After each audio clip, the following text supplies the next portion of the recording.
back to my channel. I know it's been a long time since I posted. I apologize for that. Life is happening. Okay. So today's topic, as you know, is about life insurance. Now, I want to make this video because I really want to share what I think or what I've seen and that I think many people should look into, out there regarding life support and living generational, not living, but creating generational wealth. Okay.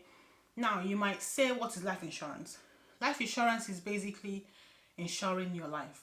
So you pay money monthly to a life insurance company in the hope that when you die, they would pay out money to your family, to those you leave behind.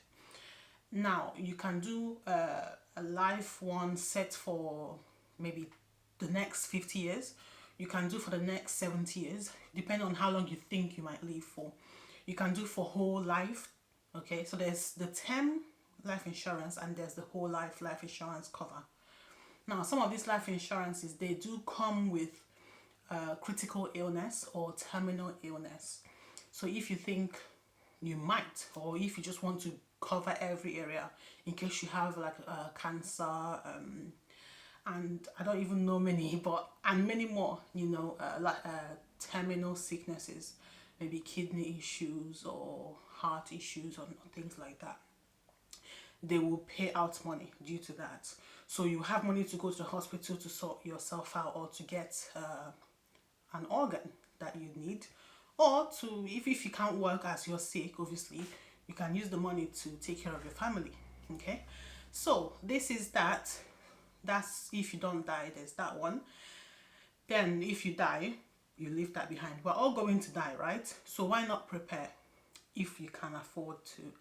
Some of us can't afford to write a will because we don't have anything to leave behind.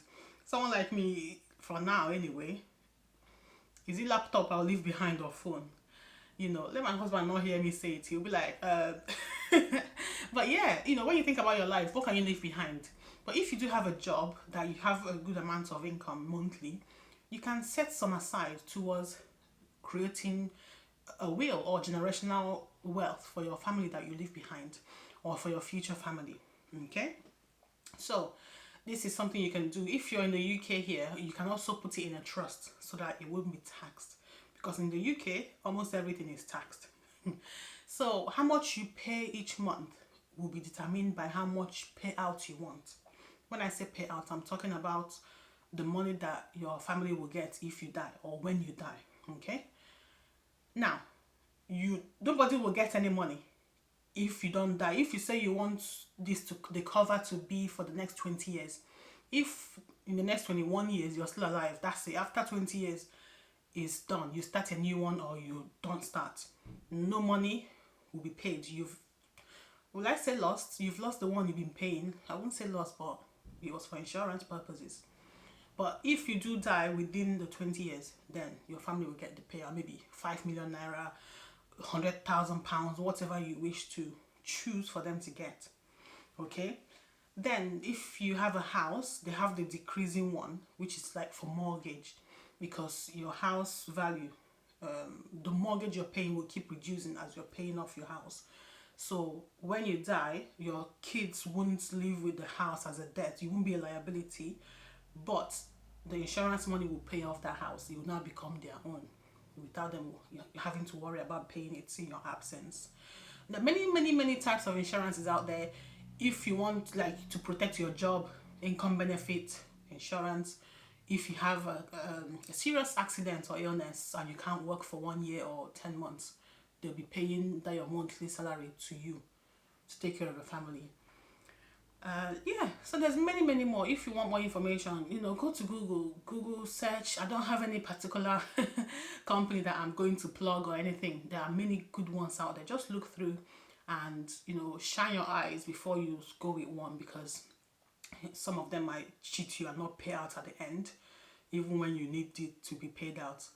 Okay, and you have to tell them everything about your health history, because if there's diabetes in your family or issues of heart attack, they'll need to know so that they'll know how much to charge you, because it's likely you know, that you will have that issue and they will have to pay for the illness. If people in your family have died before 45 due to heart attack or heart issues, they want to know because it's possible that you would as well, so that they know that for sure we're going to pay this person before this age, so we need to charge them a bit more so that we can pay them or have money to pay them. So what do you think, guys? Are you interested in life insurance? Do you know about this before? Are you doing this? Because many black people, I'm sorry to say, we don't do life insurance. You see it as scam or it's not needed. God is in control. I will live up to 100 years. I will live to see my children's children. That I will live to fulfill the reason why I'm on this earth. Great, wonderful. It's good to have faith. But I've seen many pastors and great people die because we're meant to die, right? So it depends on when. We don't know when. So to be on the safe side, you can prepare in one way or the other. You know, you have peace of mind that, okay, I have no will. My family will not suffer because they will get 10 million naira, because they will get 1 million pounds when I die. And if you do make a will, it's not will, if you do decide to do life insurance, don't go out there talking about it, because I've seen movies where they kill someone because they know they have life insurance, so they know they'll get money when the person dies. So you have to be careful. You get it? But yeah, anyway, that's that. Hopefully you like this topic. Hopefully you've learned one or two things from it. Let me know what you think in the comment section. Do you think life insurance is for Nigerians? Do you think you would do it? Do you think if you do it, you will tell people or you won't tell people? What do you think? Thanks for watching, and I'll see you next time. Bye.